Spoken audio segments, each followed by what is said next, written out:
श्री कृष्ण प्रेम कथा भाग 24। रुक्मिणी का गौरव, सत्यभामा की ईर्ष्या और प्रेम में धैर्य का दीप। द्वारका में शाल्व युद्ध की समाप्ति के बाद फिर से उत्सव का वातावरण छा गया था।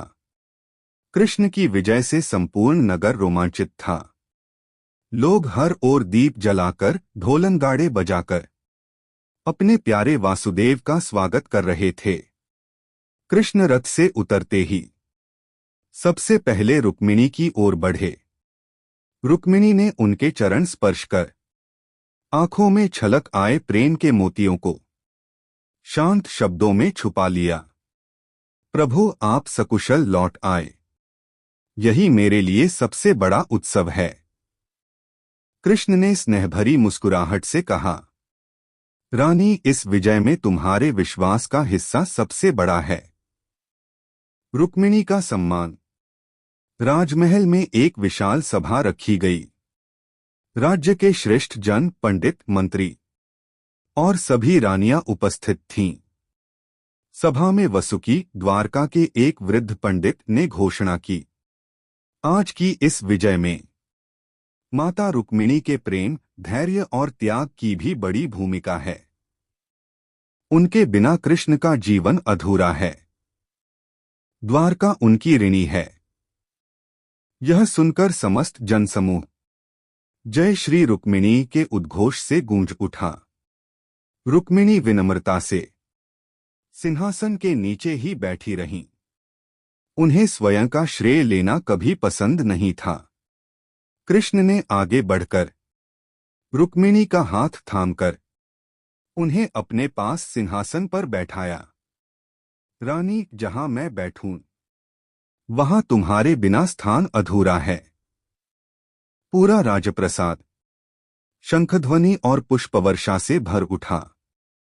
सत्यभामा के मन में ईर्ष्या, पर इसी आनंद के बीच एक हृदय था जो व्यथित हो रहा था। सत्यभामा, वह अत्यंत सुंदरी, तेजस्वी और स्वाभिमानी थी। उसे सदैव लगता था कि कृष्ण उसे सबसे अधिक प्रेम करते हैं। कृष्ण द्वारा रुक्मिणी को दिए गए सम्मान, प्रेम और महत्ता ने उसके मन में हल्का सा ईर्ष्या का बीज बो दिया। वह मन में बोली, क्यों हमेशा रुक्मिणी ही? क्या बाकी रानियां महत्वहीन हैं? नारद जी ने दूर से उसके चेहरे पर छाया असंतोष देख लिया। उनकी चिरपरिचित मुस्कान खिली। लीला का समय निकट था। राजभवन का जीवन। दिन बीतते गए। रुक्मिणी अपने स्वभाव के अनुसार हर रानी के कक्ष में जाती, उनका हालचाल पूछती, उन्हें अपने हाथों से भोजन कराती और यदि कोई दुखी हो तो उसे अपनी गोद में सिर रख धीरज देती। उनका प्रेम कभी प्रतिस्पर्धा बनकर नहीं आया, बल्कि मासी ममता बनकर आया। कृष्ण जब दरबार से लौटते, रुक्मिणी स्वयं उनके विश्राम का ध्यान रखती। उनके हृदय में प्रेम के साथ साथ सेवा और सम्मान की पराकाष्ठा थी। यही बात सत्यभामा को भीतर ही भीतर खाए जा रही थी। सत्यभामा की चुनौती। एक दिन सत्यभामा भावावेश में कृष्ण के सामने बोली, प्रभु, क्या आपको मेरे प्रेम पर विश्वास नहीं? क्या मैं रुक्मिणी से कम हूं? यदि आपको सिद्ध चाहिए तो बताइए, मैं क्या करूं? कृष्ण ने मधुर मुस्कान के साथ कहा, तुम्हारे प्रेम में संदेह कैसा? पर यदि इच्छा है तो स्वयं समझ जाओगी किस प्रेम में अधिक गहराई है। इतना कहकर कृष्ण शांत हो गए। नारद जी का आगमन। नारद जी ने फिर लीला प्रारंभ की। वे दरबार में आए और बोले, कृष्ण, तुम सब रानियों से इतना प्रेम करते हो, पर क्या वे भी तुम्हें उतने ही हृदय से प्रेम करती हैं? फिर उन्होंने सत्यभामा को उकसाया, कृष्ण को बांध कर रखो। यदि तुम इतने धनवान हो तो सोना हीरे मोती देकर कृष्ण के बराबर वजन तोलो। यदि तुम्हारा प्रेम सच्चा है तुम यह परीक्षा अवश्य जीतोगी।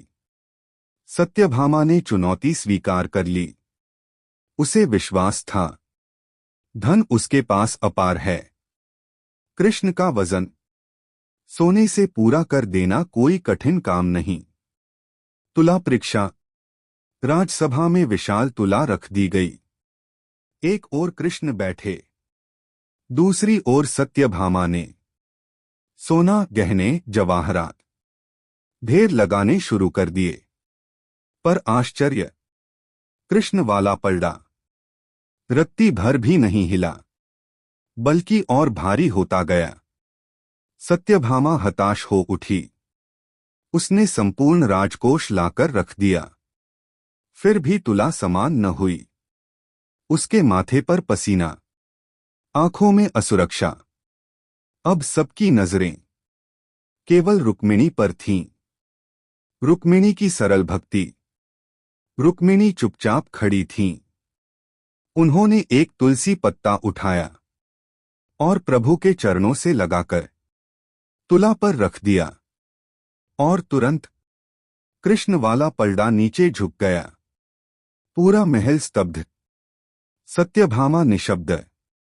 कृष्ण ने कहा, जिस प्रेम में अहंकार हो वह लाख सोना भी हार जाता है, और जिसमें समर्पण हो वह एक तुलसी पत्ते से भी संसार जीत सकता है। नारद जी हंस पड़े। अब समझे, प्रेम का माप सोने से नहीं भक्ति से होता है। सत्यभामा का पश्चाताप। सत्यभामा टूटकर रो पड़ी। वह रुक्मिणी के चरणों में गिर गई। बहन, मुझे क्षमा कर दो। मेरा अहंकार नष्ट हो गया। तुम तो साक्षात प्रेम हो। रुक्मिणी ने उसे प्रेम से गले लगा लिया। सखी, प्रेम में प्रतियोगिता नहीं, एक दूसरे का सहारा होना चाहिए। कृष्ण ने भावुक होकर कहा, जब रुक्मिणी जैसी प्रेम की नदी साथ हो तो मेरा जीवन ही नहीं पूरा संसार मधुर हो जाता है। प्रेम में धैर्य का संदेश। उस दिन द्वारका ने एक बहुत बड़ा सत्य सीखा। प्रेम जितना शांत होता है उतना ही गहरा होता है। रुक्मिणी ने कभी अपने प्रेम की घोषणा नहीं की, न कभी अधिकार मांगा।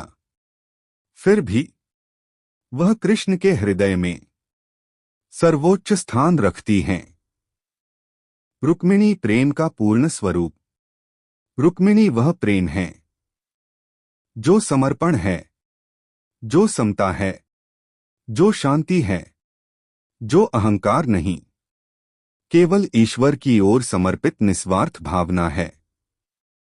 कृष्ण ने अंत में कहा, मेरी हर लीला में मेरा केंद्र तुम ही हो रुक्मिणी। तुम ही मेरी लक्ष्मी, तुम ही मेरा हृदय। रुक्मिणी झुकी, पर उनके हृदय में प्रेम का प्रकाश पहले से कहीं अधिक चमक रहा था। द्वारका में फिर उत्सव छा गया। सत्यभामा का अहंकार खत्म हुआ। रानी रुक्मिणी का सम्मान बढ़ा, और कृष्ण का प्रेम सभी के प्रति और भी उज्जवल हुआ। इस अध्याय ने सिखाया, प्रेम का असली रूप त्याग है। प्रेम की असली शक्ति विनम्रता है, और प्रेम का असली गौरव समर्पण। तो यह कथा आप लोगों को कैसा लगा? अगर अच्छा लगा तो प्लीज वीडियो को लाइक और चैनल को सब्सक्राइब कर लीजिएगा। धन्यवाद। मिलेंगे अगली कथा में। राधे राधे। जय श्री कृष्ण।